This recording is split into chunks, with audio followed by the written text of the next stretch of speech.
కాంగ్రెస్ పార్టీకి సంబంధించిన ప్రతి కార్యకర్త కూడా ప్రజలకు తోడుగా నిలబడుతూ అడుగులు ముందుకు వేయాల్సిన సమయం వచ్చింది. అడుగులు ముందుకు వేయమని చెప్పి మనందరినీ కూడా గట్టిగా కోరుతా ఉన్నాం. చూస్తా 2 ఏళ్ళు అయిపోయింది. 3వ బడ్జెట్ ప్రవేశపెట్టాడు. ఇక బడ్జెట్ ప్రవేశపెట్టాల్సినవి కూడా ఇక 2 బడ్జెట్లు.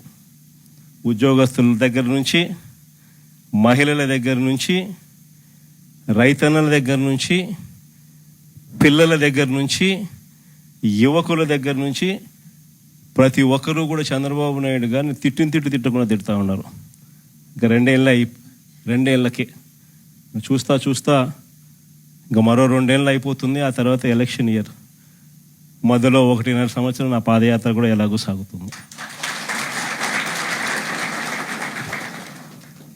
కాబట్టి వీళ్ళు చేసే రెడ్ బుక్ రాజ్యాంగమైనా, వీళ్ళు చేసే అరాచకాలైనా, వీళ్ళు చేసే హెరాస్మెంట్ అయినా కూడా ఇవన్నీ కూడా ఇక కొద్ది రోజులే అన్నది ప్రతి ఒక్కరం కూడా గుర్తుపెట్టుకోండి.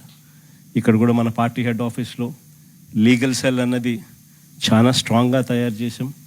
ప్రతి ఒక్కరికి కూడా పార్టీ అండగా ఉండే కార్యక్రమం అందరికీ కూడా హెడ్ ఆఫీస్లో ఆదేశాలు ఇచ్చి ఉన్నాము. ప్రతి ఒక్కరికి ఎక్కడ ఎవరికి ఏ ఇబ్బంది వచ్చినా కూడా సొంత కుటుంబ సభ్యులకి ఇబ్బంది వచ్చినట్టుగానే పట్టించుకుని వాళ్ళకు తోడుగా నిలబడే కార్యక్రమం పార్టీ అన్ని దశల్లోనూ చేస్తుంది. ఇక్కడ హెడ్ ఆఫీస్ నుంచి మనోరన్న, ఈ లీగల్ సెల్ వీళ్ళంతా కూడా అందుబాటులో ఉన్నారు. మరి శివ కూడా రేపొద్దున నేను చెప్తా ఉన్నా, పిల్లోడు, యువకుడు, ఉత్సాహవంతుడు, అన్ని రకాలుగా తోడుగా ఉండే కార్యక్రమాలు చేస్తూ ఉన్నాడు.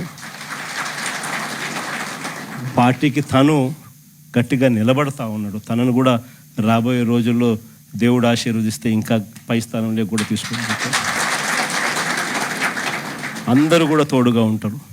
జిల్లాలో శివ దగ్గర నుంచి నియోజకవర్గంలో రవి వరకు కూడా ప్రతి ఒక్కరూ కూడా మీకు అండగా ఉండే కార్యక్రమాలు ఉంటాం.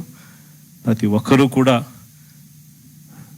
సవ్యసాచుల మాదిరి, కథన రంగంలో సవ్యసాచుల మాదిరి గట్టిగా పోరాడండి. నెక్స్ట్ జగన్ 2.0లో అందరికన్నా పెద్ద పీట వేసేది కార్యకర్తలకి అని మాత్రం మరొకసారి చెప్తాను. జగన్ 2.0లో మీ ద్వారానే ప్రతి మంచి కూడా ప్రజలకు జరిగిస్తాను. ప్రతి కార్యకర్తకు మంచి రోజులు వచ్చే కార్యక్రమం చేసి చూపిస్తానని కూడా చెప్తా ఉన్నాను.